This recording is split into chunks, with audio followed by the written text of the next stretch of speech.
Nobody clipped the part where it all went wrong. And that's exactly the problem. Let's talk about what really happened. Not the version your algorithm fed you, not the cropped clip, not the quote tweet with 40,000 likes, the full picture. Because right now, two things are being discussed as if they're the same conversation, and they are not. Mr. Beast built one of the most anticipated streamer tournaments of the year. Global creators, massive stakes, the kind of event that only happens a few times and everyone remembers where they were watching. El Rubius was there, a legend in the Spanish-speaking creator space, genuinely loved, the kind of person whose fans don't just watch him, they ride for him. And then there was Rakai. See, in every big competition, strategy looks different depending on who's playing. Some people play clean, some play smart, and some play like the rules are a suggestion and everyone else's feelings are someone else's problem. Rakai grabbed a player mid-game, not a metaphor, physically, mid-gameplay. Then, when El Rubius was eliminated, he didn't just celebrate, he stood over him, taunted him, milked every single second of it like he was the main character in a movie nobody else auditioned for. Was it against the spirit of the game? Yes. Was it disrespectful? Absolutely. Was it the kind of behavior that deserves to be called out? Without question. But here is where the internet did what the internet always does. It took something real and ran it off a cliff.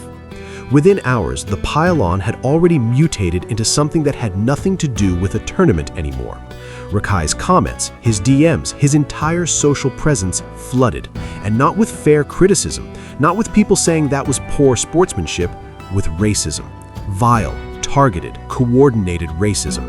The kind that tells you this was never really about what happened in the game. It was an excuse, a moment that gave people permission to say things they'd been wanting to say, hiding behind outrage like it was a costume. And that needs to be said loudly and clearly, because somehow in all the noise it kept getting skipped over. What Rakai did? Embarrassing, immature, the behavior of someone who prioritizes clout over character. What was done to Rakai? A hate crime dressed up as accountability. Those are not equivalent. They are not even in the same category. Now, and this is the uncomfortable part, Rakai is not a passive victim in how we got here. His entire online identity is built on being the person that makes other people uncomfortable, the chaos agent, the one who thrives when everyone is watching and nobody is happy. That persona, it's a magnet for exactly this kind of explosion. When you make provocation your personality, you don't get to be surprised when the reaction is disproportionate. You don't get to act confused when the fire you kept poking finally comes back your way. That's not victim blaming, that's cause and effect. Other voices in the creator space tried to bring balance to it. Streamers, commentators, people who understood that you can criticize someone's actions without attacking who they are. That nuance existed, but it got drowned out almost immediately because nuance doesn't go viral. Outrage does. And that is the real story here. Not Rakai, not El Rubius, not even the tournament. The real story is how fast millions of people mobilized around a 30-second clip, without context, without facts, without even asking whether what they were seeing was the full picture. How hate dressed itself up as justice and got a standing ovation.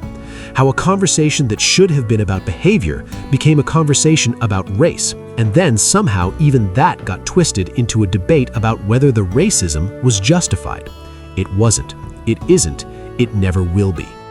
Rakai is going to have to do serious work to rebuild what this cost him. Some of that cost, he earned it. His conduct in that tournament was a choice, a bad one. But the racism he received, he didn't earn that. Nobody earns that. Here is what this whole situation is really asking you.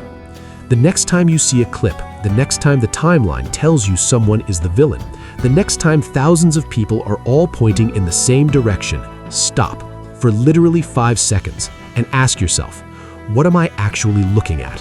What am I not being shown? And what am I about to become if I just go along with it? Because the internet has a short memory. The trends move on, the algorithms find a new target, but the damage, that stays. Make sure you know what side of it you're on.